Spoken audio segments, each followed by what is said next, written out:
देखी भैया, आज ऐसा जमाना आ गइल कि आजकल के लड़का लड़की अपन रिश्ता भी भूल जाते रहे। देखी का होता है।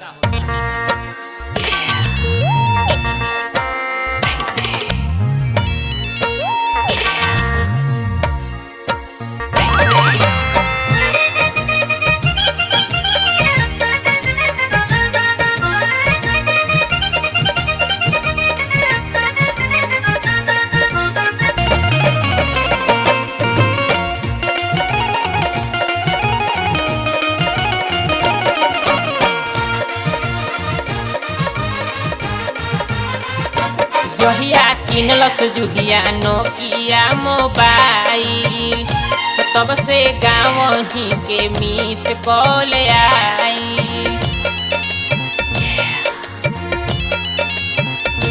जहिया किनलस जुहिया नोकिया मोबाइल, तब से गाँव ही के मिस कॉल आई। तनिको रिश्ता पर कैलस ना विचार हो कि नैहर ससुरार हो गई। गाँव के लड़का लेके हो गई फरार हो कि नैहर ससुरार हो गई। जहिया किनलस जुहिया नोकिया मोबाइल, तब से गाँव ही के मिस कॉल आई। तनिको रिश्ता पर कैलस ना विचार हो कि नैहर ससुरार हो गई।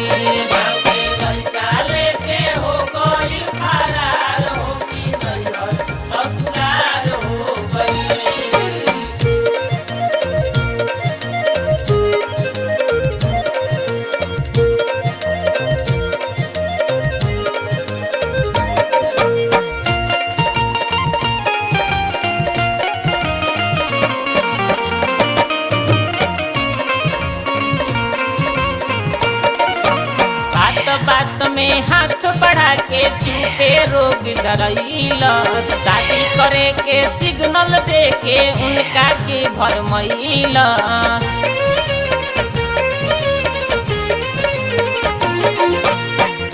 बात में हाथ बढ़ा के चुपे रोग धरैल, शादी करे के सिग्नल दे के उनका के भरमैल। करे चलते रहे जोगिया पिटाइल, रहे हाल ही में चिट्ठियों धराइल। तबे लेलस एक्शन पूरा बरियार हो कि नैहर ससुरार हो गई।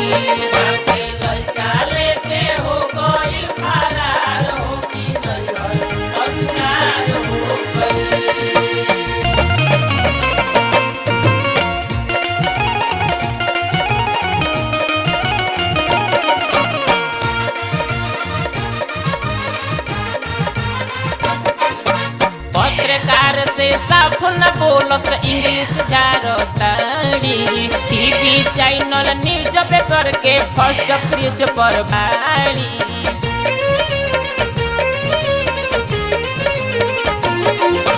पत्रकार से साफ न बोलस इंग्लिश जारताड़ी, टीवी चैनल न्यूज पेपर के फर्स्ट पृष्ठ पर बाड़ी। रहे मारो के बांस भी कटाइल, बड़ा धूम धाम से नेवता बटाइल। होके दिली नहीं सपना साकार हो कि नैहर ससुरार हो गई।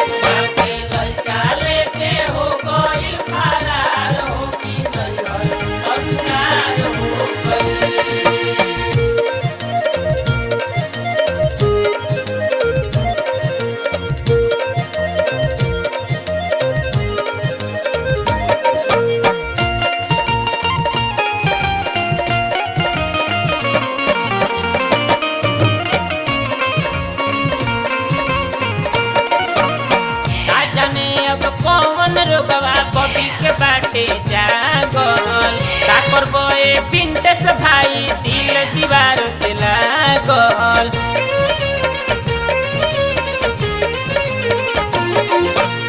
का जाने अब कौन रोगवा बबी के बाटे जागल, का करबो ए पिंटेस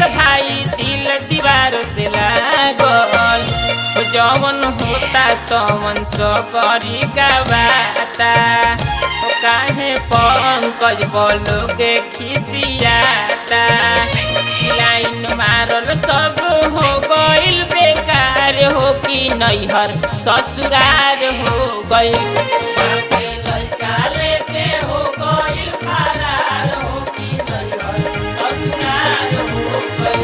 जहिया किनलस जुहिया नोकिया मोबाइल तब से गाँव ही के मिस कॉल आई जहिया किनलस जुहिया नोकिया मोबाइल तब से गाँव ही के मिस कॉल आई तनिको रिश्ता पर कैलस ना विचार हो कि नैहर ससुरार हो गई।